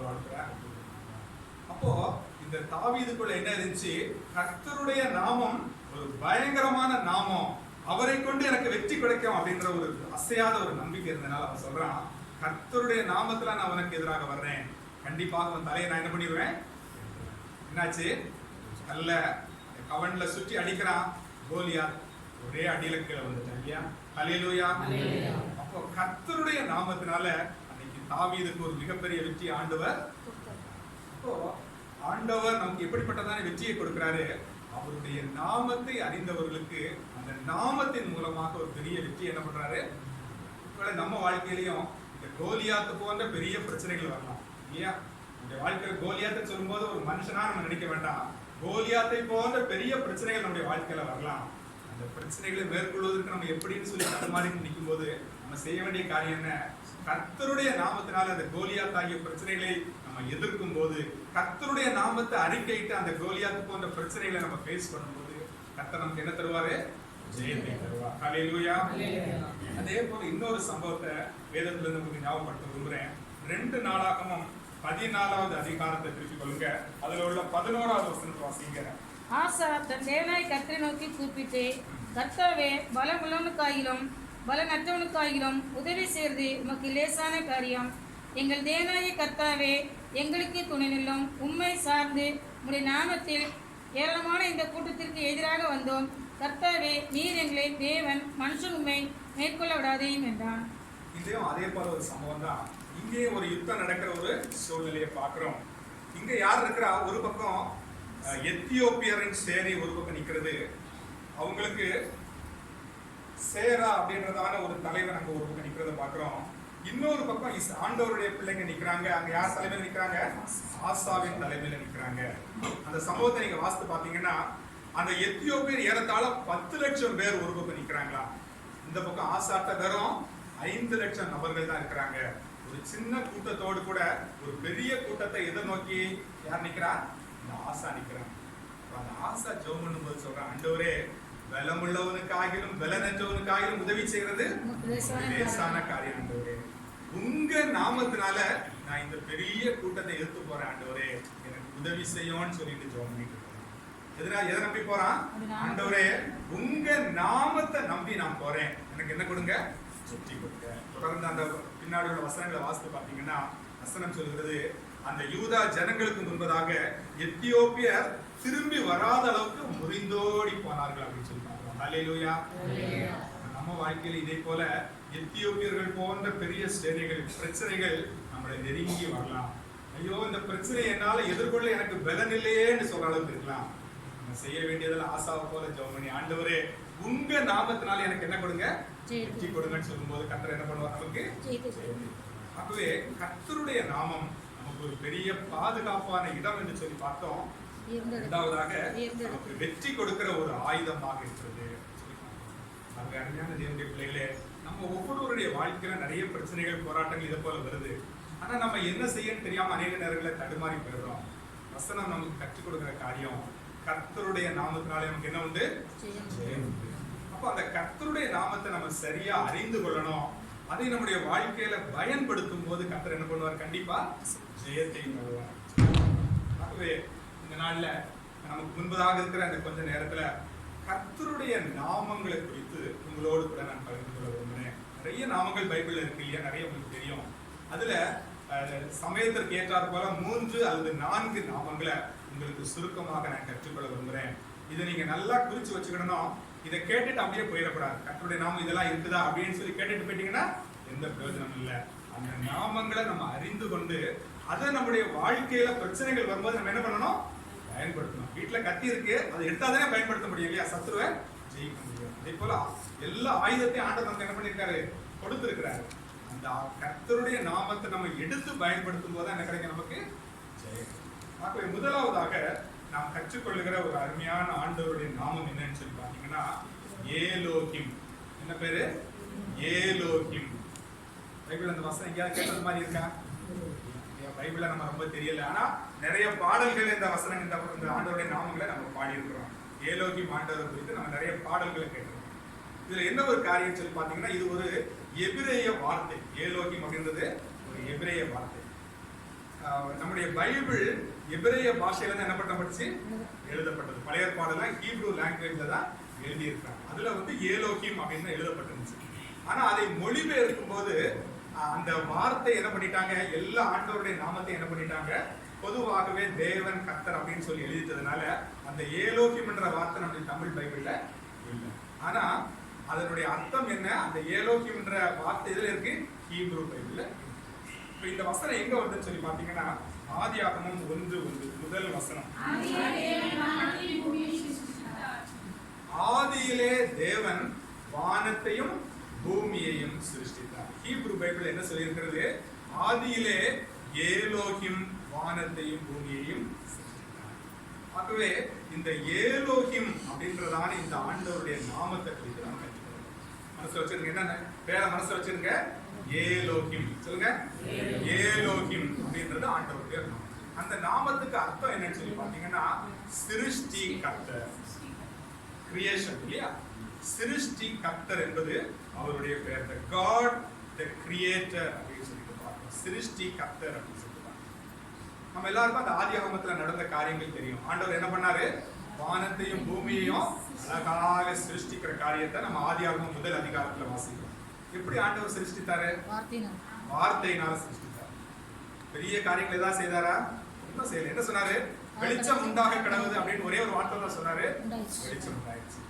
ஆகாய விரிவு உண்டாக கடவுது அப்படின்னு ஒரு வார்த்தை சொன்னாரு, ஆகாயம். சுடர்கள் உண்டாக கடவுதுன்னு சொன்னாரு, நட்சத்திரங்கள், சூரியன், சந்திரன் எல்லாம் வந்துருச்சு இல்லையா.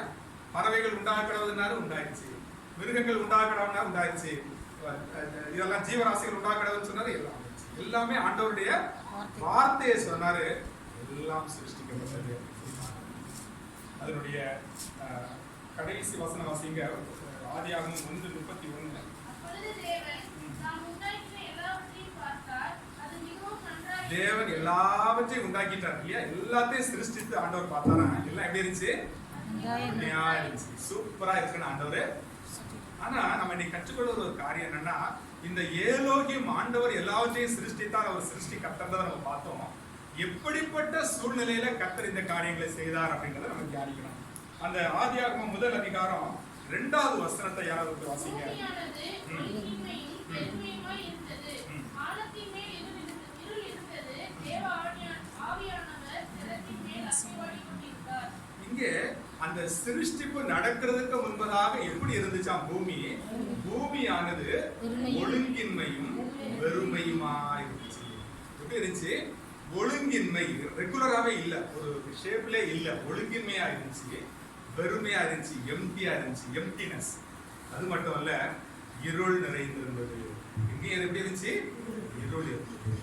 இப்படிப்பட்டதான ஒரு சூழ்நிலையில தான் வசனம் சொல்கிறது, ஏலோகிம் ஆண்டவர் அங்க என்ன பண்ணாரா, அசைவாடி கொண்டிருந்தார். இப்படிப்பட்ட சூழ்நிலையில அசைவாடி கொண்டிருந்தார்.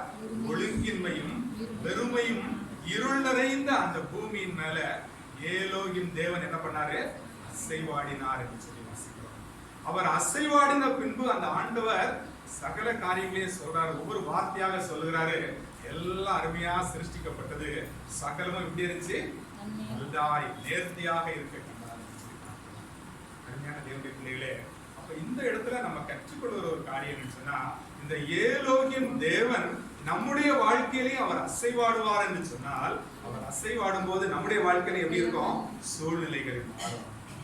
அன்னைக்கு அந்த பூமி இருந்தது போல ஒழுங்கின்மையும் வெறுமையும் இருள் நிறைந்ததுமாயிருந்த பூமியில அந்த ஏலோகியம் ஆண்டவர் அசைவாடினதுக்கு பின்பு என்ன நடந்துச்சு, எல்லாம் புதிதாக மாறினது போல நம்முடைய வாழ்க்கையில கர்த்தர் என்ன பண்ணுவாரு, அந்த ஏலோகியம் ஆண்டவர் அசைவாடுவதற்கு நம்ம இடம் கொடுத்தோம்னு சொன்னா, நம்ம வாழ்க்கையிலையும் அதை போல சூழ்நிலைகள் இருக்குமான அதையும் கர்த்தர் என்ன பண்ணுவாரு.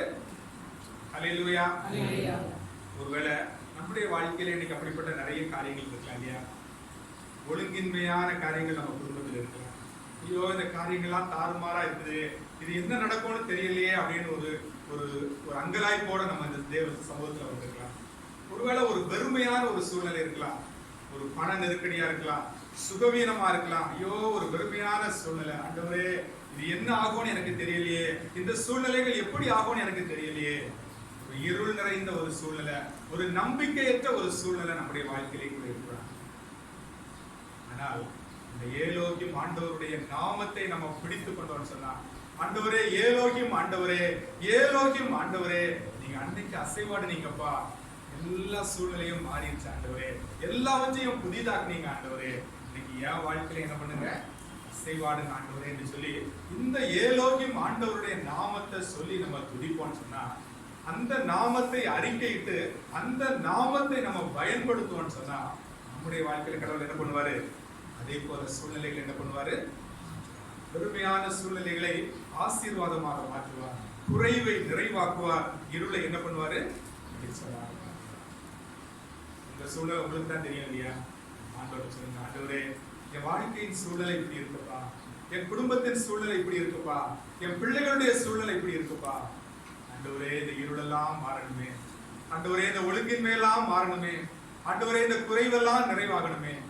ஒரே ஒரு வார்த்தை ஏலோகிம் ஆண்டவரே என்று சொல்லி இந்த நாமத்தை உங்க வாயினால சொல்லி சொல்லி சொல்லி ஏலோகிம் ஆண்டவர் நம்முடைய வாழ்க்கையில அசைவாடுவதற்கு நம்ம ஒப்பு கொடுப்போம்னு சொன்னா கண்டிப்பாக உங்களுடைய வாழ்க்கையில் உள்ள எல்லா சூழ்நிலைகளையும் கர்த்தர் புதிதாக மாற்றுவார். ஹல்லேலூயா. எத்தனை பேர் விசுவாசிக்கிறீங்க? இன்னைக்கு நீங்க ட்ரை பண்ணி பாக்குறீங்களா? ஜெபத்துல ஆண்டவரோட சமூகத்துல இந்த ஏலோகிம் ஆண்டவரை பிடிச்சு அவருடைய நாமத்தை சொல்லி பாருங்க, கர்த்தர் அதிசயமான காரியங்களை உங்களுடைய வாழ்க்கையில செய்வார். சங்கீதக்காரனாகிய தாவீது இப்படியாக எழுதுகிறார், வாசிங்க. சங்கீதம் 18:28 வாசிங்க. தேவரீர் என் விளக்கை ஏற்றுவீர், என் தேவனாய் கர்த்தர் என் இருளை வெளிச்சமாக்குவார். என் தேவனாகிய கர்த்தர் என் இருளை என்ன பண்ணுவாரு? வெளிச்சமாக்குவார். ஏலோகிம் ஆண்டவர் தாவீதுடைய வாழ்க்கையில என்ன பண்ணவரா? இருளை வெளிச்சமாக்கினார். உங்க வாழ்க்கையில இருளை என்ன பண்ணுவாரு? வெளிச்சமாக்குவார். ஆகவே இந்த நாள்ல இந்த முதல்ல நம்ம கற்றுக்கொண்ட இந்த நாமத்தை நம்முடைய வாழ்க்கையில நம்ம பயன்படுத்தும்படியாக ஆண்டவர் விரும்புகிறார். ஒரே வசனத்தை வாசிங்க. ஏசாயா 43:19 இருங்க. இதோ நான் புதிய காரியத்தை செய்கிறேன், இப்பொழுது அது தோன்றும், நீங்கள் அதை அறிவீர்களா? நான் வனாந்தரத்தில் வழியையும் அவாந்திர வழியிலே ஆறுகளையும் உண்டாக்குவேன். ஆண்டவர் இதோ நான் புதிய காரியத்தை செய்கிறேன்னு சொல்றாரு. உங்க வாழ்க்கையில காரியங்களை எல்லாம் நான் புதுசாக்குறேன்றாரு. வனாந்திரத்துல நான் என்ன பண்றேன்? வழியை உண்டு பண்றேன், அவாந்திர வழியில ஆறுகளை உண்டாக்குறேன்னு சொல்றாரு. ஆனா நீங்க செய்ய வேண்டியது என்ன?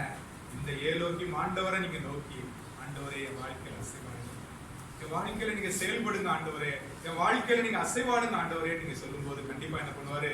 உங்கள் வாழ்க்கையில் இருளை தேவன் வெளிச்சமாக மாற்றுவார் சொல்லி பார்க்கலாம்.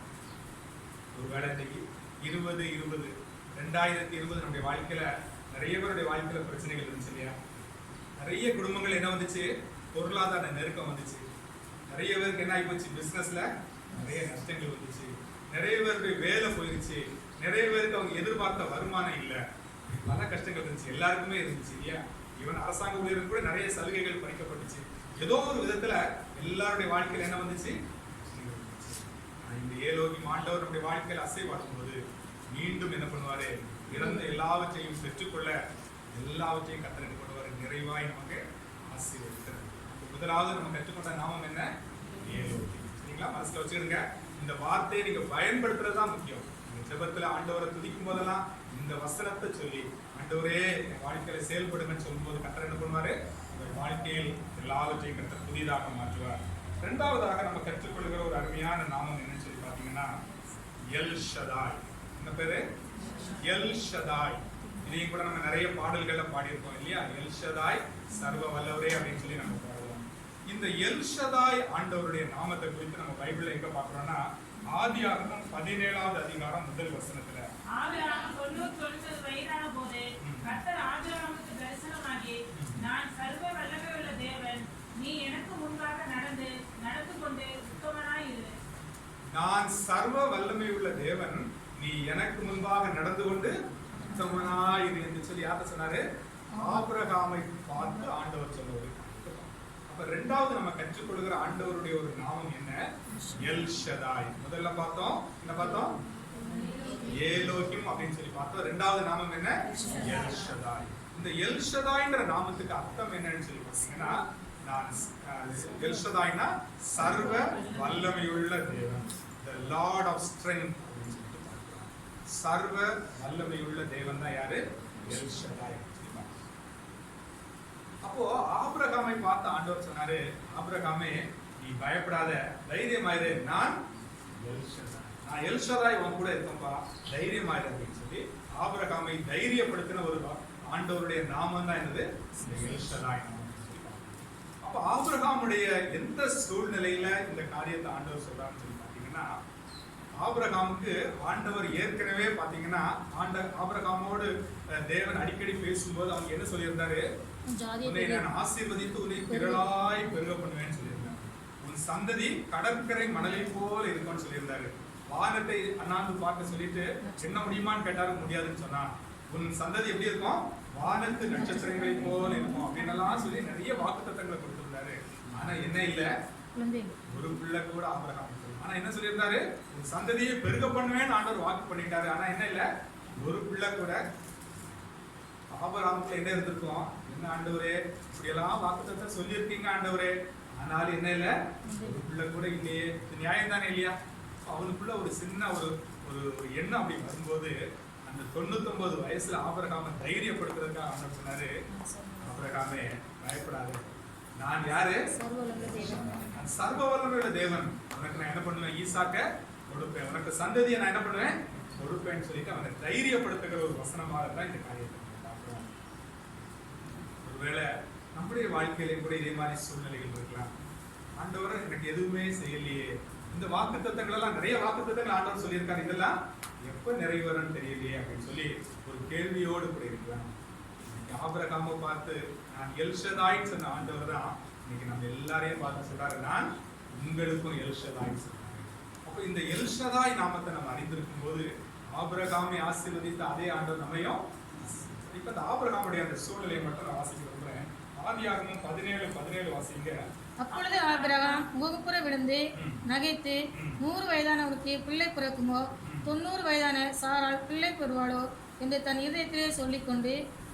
அப்ப எந்த ஒரு சூழ்நிலையில இந்த காரியம் நடக்குதுன்னு சொல்லி பாத்தீங்கன்னா, ஆபிரகாமுக்கு என்ன சொல்றாரு, ஆபிரகாமுக்கு 99 வயசு இருக்கு. அப்போ ஒரு என்ன சொல்றது, ஒரு வயசான காலத்துல ஒரு கிழவ ஆயாச்சு, இப்ப போய் எனக்கு பிள்ளை பிறக்குமான்னு ஆபிரகாம் கேட்டு அவரே யோசிக்கிறாரு. ஆபிரகாம் நகைத்து, ஆண்டவரே 100 வயதானவனுக்கு பிள்ளை பிறக்குமோ அப்படின்னு சொல்லி கேட்கிறாரு.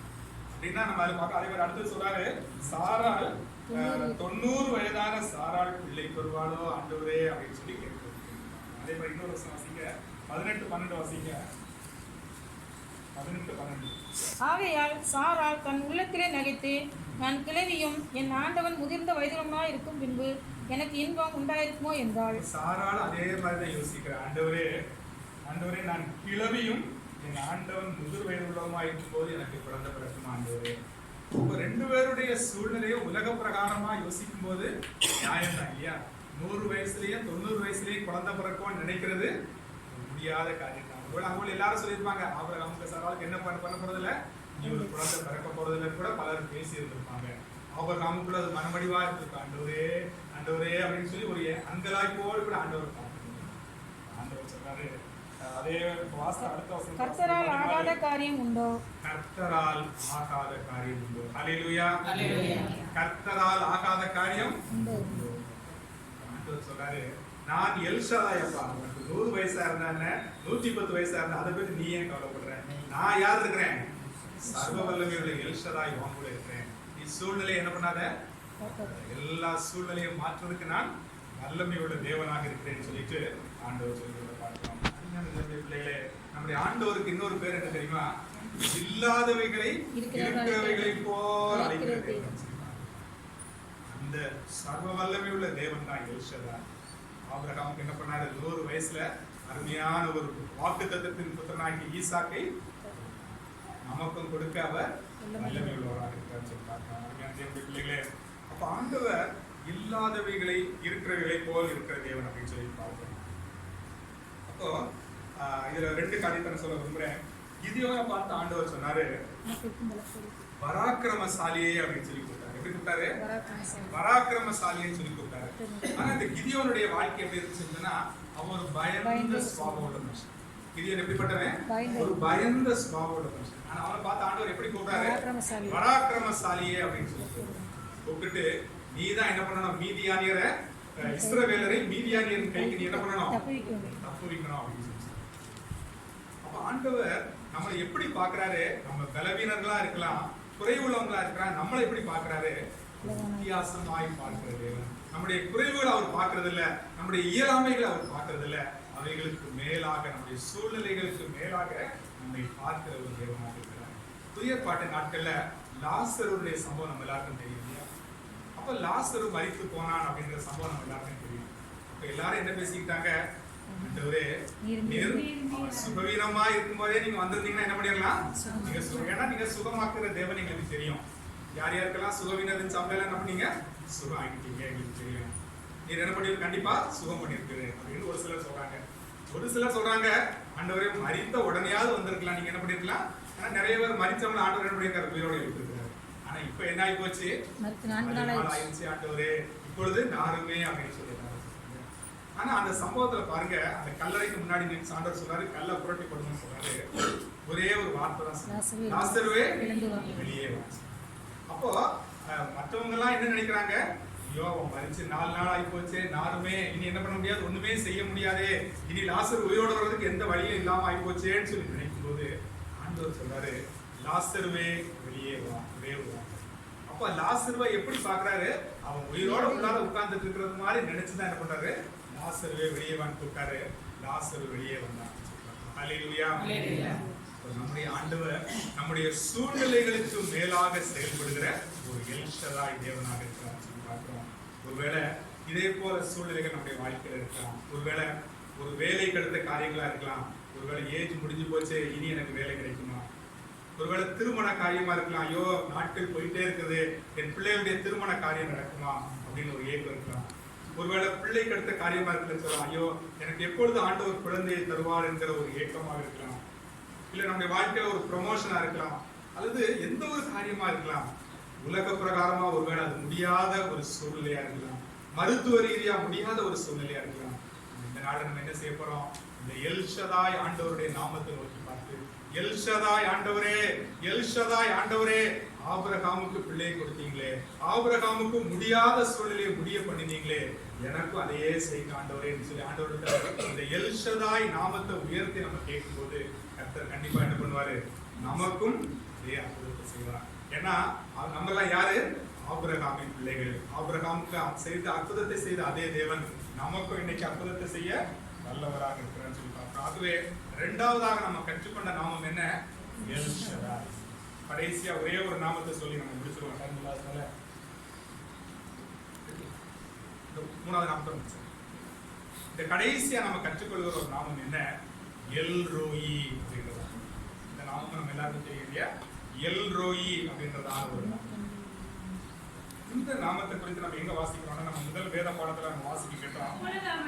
ஆதியாகமம் 16:13 வாசிங்க. அப்பொழுது அவள், என்னை காண்பவரை நான் உன்னிடத்தில் கண்டேன் அல்லவா என்று சொல்லி தன்னோட பேசின கர்த்தருக்கு, நீர் என்னை காண்கிற தேவன் என்று. நீர் என்னை காண்கிற தேவன். எல் ரோயி அப்படின்னா என்ன பேரு, நீர் என்னை காண்கிற தேவன். அருமையான தேவனுடைய பிள்ளைகளே, இந்த சம்பவம் நம்ம எல்லாருக்கும் தெரியும் இல்லையா. இங்கே ஆபிரகாம் சாராளுக்கு அடிமை, ஆபிரகாம் சாராய்க்கு அடிமை பெற்றிருந்த, அவளுக்கு பேர் என்ன, இப்போ அந்த ஆபிரகாமுக்கு குழந்தை பிறகு லேட் ஆனவன என்ன பண்றான், சாராள் இந்த அடிமை பண்ண ஆபிரகாமுக்கு கொடுக்குறாங்க. அவள் கர்ப்பவதியாக ஒரு சூழ்நிலை வருது. அப்ப அந்த ஒரு சூழ்நிலையில இப்ப ஆகார் என்ன பண்றாங்க, சாராய் துரத்தி விடுகிற ஒரு சூழ்நிலை. இப்ப இந்த ஆகார் வனாந்திரத்துல ஒரு அலைந்து திரிகிறதான ஒரு சூழ்நிலை இல்லையா. அப்போ அவளுடைய கண்ணீரோடு கூட, ஐயோ என்னுடைய எதிர்காலம் என்ன ஆகுமோ, இந்த ஒரு நிலைமையில, இந்த கர்ப்பத்தின் நிலைமையில குழந்தைய நான் சந்திச்சு வனாந்திரத்துல அலைந்து திரிகிறேனேன்னு சொல்லிட்டு அவள் கண்ணீரோடு அந்த வனாந்திரத்துல அலைந்து திரிகிற ஒரு சூழ்நிலையில ஆண்டவர் அவளோடு கூட பேசுகிற ஒரு காரியத்தை பார்த்தோம்.